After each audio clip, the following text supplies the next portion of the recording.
विदर्भात उन्हाळ्यात रसासोबत केली जाणारी भाजी म्हणजे ही चिवळची भाजी. ती भाजी कशी बनवतात चला आपण आज त्याची रेसिपी बघूया.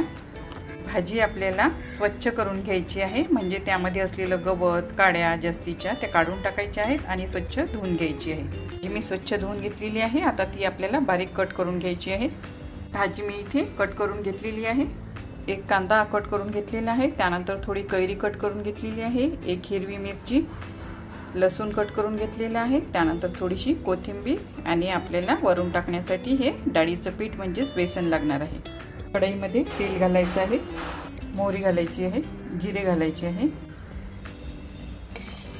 चॉप केलेला कांदा आपल्याला घालायचा आहे, लसूण घालायचं आहे, सोबतच हिरवी मिरची.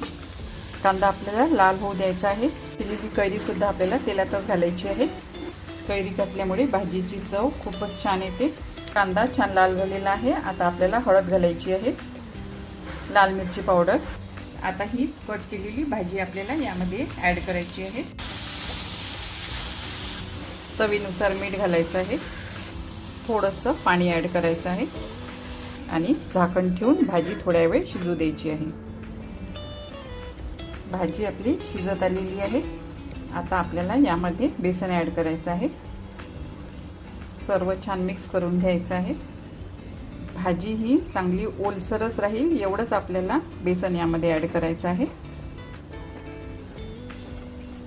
परत झाकण ठेवून 10 मिनिटं आपल्याला ही भाजी शिजू द्यायची आहे.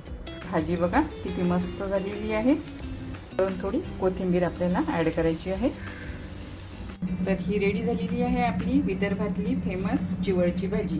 तुम्हाला जर ही माझी रेसिपी आवडली असेल तर नक्की लाईक करा आणि माझ्या चॅनलला सबस्क्राईब करा.